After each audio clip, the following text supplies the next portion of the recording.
Hi everyone, ఈరోజు మన వీడియోలో సగ్గుబియ్యం కస్టర్డ్ ఫ్రూట్ సలాడ్ రెసిపీని షేర్ చేయబోతున్నాను.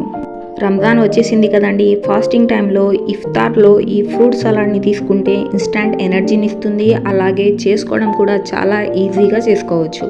నేను చూపించబోయే కొలతలతో సగ్గుబియ్యం కస్టర్డ్ ఫ్రూట్ సలాడ్ని ఒకసారి ట్రై చేయండి. ఇక ఆలస్యం చేయకుండా పదండి ప్రాసెస్లోకి అయితే వెళ్ళిపోదాం. ఈ వీడియో కనుక మీకు నచ్చినట్లయితే లైక్ చేయండి, ఛానల్ని సబ్స్క్రైబ్ చేసుకోండి, అలాగే పక్కనున్న బెల్ని ప్రెస్ చేయండి. ఇప్పుడు ఒక మిక్సింగ్ బౌల్లోకి అరకప్పు వరకు సగ్గుబియ్యాన్ని తీసుకొని 2 సార్లు శుభ్రంగా కడిగిన తర్వాత తగినన్ని నీళ్లను అయితే పోసి పక్కన పెట్టేసుకుందాం. ఇప్పుడు ఒక కడాయిని స్టవ్ మీద ఉంచి 3 కప్పుల వరకు నీళ్లను వేసుకోండి. నీళ్లను హై ఫ్లేమ్లో బాయిల్ అవ్వనివ్వండి. ఇలా నీళ్లు బాయిల్ అయిన తర్వాత మనం ముందుగా క్లీన్ చేసుకున్న సగ్గుబియ్యాన్ని ఇందులోకి వేసుకుందాం. స్టవ్ను మీడియం ఫ్లేమ్లో ఉంచి కలుపుతూ సగ్గుబియ్యాన్ని ఉడికించుకోవాలి. 10 నిమిషాలకి సగ్గుబియ్యం అనేది ఉడికి చూడండి, ఇలా ట్రాన్స్పరెంట్గా అవుతుంది. ఈ స్టేజ్లో స్టవ్ను అయితే ఆపేసి సగ్గుబియ్యాన్ని ఒక బౌల్లోకి ట్రాన్స్ఫర్ చేసుకుందాం.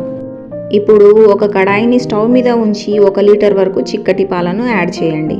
పాలు అడుగంటకుండా కలుపుతూ బాయిల్ చేసుకోవాలి. పాలు ఇలా బాయిల్ అయిన తర్వాత ఇందులోకి అరకప్పు వరకు చక్కెరను యాడ్ చేసుకుందాం. మనం తీసుకున్న క్వాంటిటీకి అరకప్పు చక్కెర కరెక్ట్గా సరిపోతుంది. కాస్త ఎక్కువ తినేవాళ్ళు 2 స్పూన్లు చక్కెరను ఎక్స్ట్రాగా వేసుకోవచ్చు. ఇలా కలుపుతూ ఉండగానే 2 నిమిషాలకి చక్కెర అంతా పూర్తిగా కరుగుతుంది. ఇప్పుడు ఇందులోకి 2 టేబుల్ స్పూన్ల వరకు పాల పొడిని అయితే వేసి ఎక్కడ ఉండలు అనేవి కట్టకుండా చక్కగా 2 నిమిషాల వరకు కలపండి. 2 నిమిషాల వరకు కలుపుకున్నాక ఈ పాలల్లో నుంచి అరకప్పు వరకు పాలను అయితే తీసుకొని ఈ పాలల్లోకి 3 టేబుల్ స్పూన్ల వరకు కస్టర్డ్ పౌడర్ని యాడ్ చేసుకుందాం. ఉండలు అనేవి లేకుండా చక్కగా కలుపుకున్న తర్వాత స్టవ్ను లోలో అయితే ఉంచి ఈ కస్టర్డ్ మిల్క్ని ఇందులోకి అయితే యాడ్ చేసి చక్కగా 2-3 నిమిషాల వరకు లో ఫ్లేమ్లోనే ఇలా కలపండి.